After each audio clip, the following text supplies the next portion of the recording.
สารในเซนเว้นเนาะอันนี้ก็เป็นผู้ประสบภัยคนหนึ่งเนาะที่ว่าเพิ่นรอดชีวิตมาได้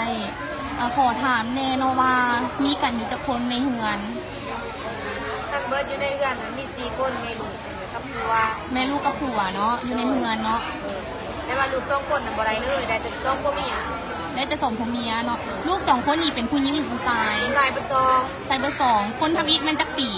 คนทำอีกปี3 ปี3 ปีกับ2 เดือน3 ปีกับ2 เดือนกำลังเป็นตะแพงเนาะในคนที่2นี่ปี8 เดือนปี8 เดือนแม่ตอนไหลไปนี้แม่น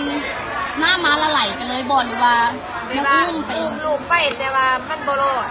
แต่ว่าพวกใหม่กับเพื่อนเขามันมาเปิกมันมาเด็กเอาพ่อกับแม่ในการลูกได้ดูไปลูกไปบ่รอดโอ้พ่ออุ้มคนนึงแม่อุ้มคนนึงโดยผู้ละคนผู้ใดไปก่อนผู้น้องไปก่อนผู้น้องไปก่อนอยู่น้ำหอยไปก่อนบัดวายอยู่น้ำก่อนกันน้ำลังแล้วพวกเจ้าไหลจากบอลที่อยู่มาไก่เติบบ่กับโบไก่มันได้ประมาณ4-5 เมตรนี่แหละประมาณ4-5 เมตรเนาะแล้วมาอยู่บอลไหนกกไม้หรือว่าหลังคาเฮือนมาเพิ่งน้ำต้นไม้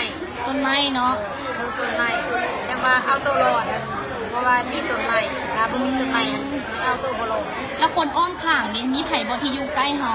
คนอ้อมข้างกันก็มีอยู่แต่ว่าเขาช่วยเฮาบ่ได้เพราะว่าน้ำมันแห้งลายตอนนั้นผู้ใดก็ต้องเอาตัวเองก่อนเนาะตอนนั้นไปเอาตัวไปตัวมันนะแต่ถ้าลูกนี่มันลุดเข้าไปย้อนน้ำกระแสน้ำบ่หรือว่าจังได๋แม่ว่าใหม่นี่เต้นเอิ้งน้องนี่เนี่ยน้องบัดนี้ตั้งมือนี่จับแกนลูกไว้แต่ว่าบัดพวกใหม่อันอื่น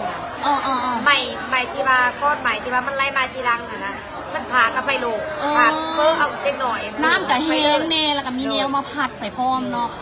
ลาบันนี้มาพอกับแม่ดิพอกับแม่ก็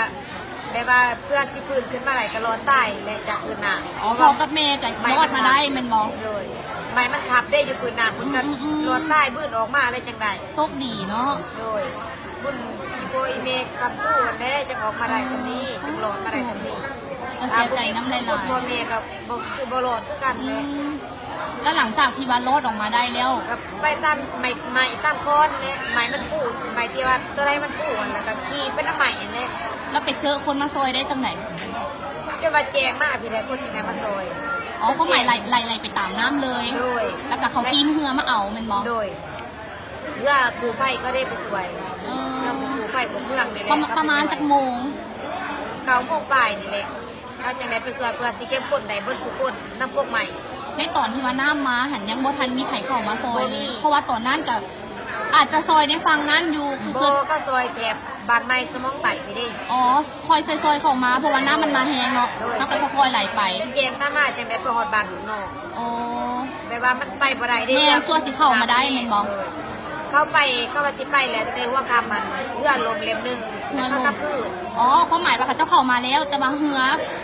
ผู้ภัยลมแล้วเขากลับคืนเขาต้องกลับไปตั้งรักแล้วกับวางแผนกันเพื่อที่จะเข้ามาใหม่เป็นตอนเช้าพี่น้องที่เข้ามาประมาณ1 โมงกลางคืนนี่แล้วน้ำมันเศร้าขึ้นนะมันโยมเน่ดิจังว่าเข้าไปได้ถ้าเหมือนกันเข้ากับไปบ่ได้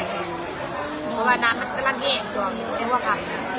อินเทอร์เน็ตก็ขอแสดงความเสียใจน้องหลายๆเด้อสำหรับลูก2 คนแต่คนที่อยู่ก็ต้องสู้ต่อไปเนาะเฮาเนาะโอเคยังได้เลยเพื่อจะตั้งรักตั้งทานใดง่ายโดย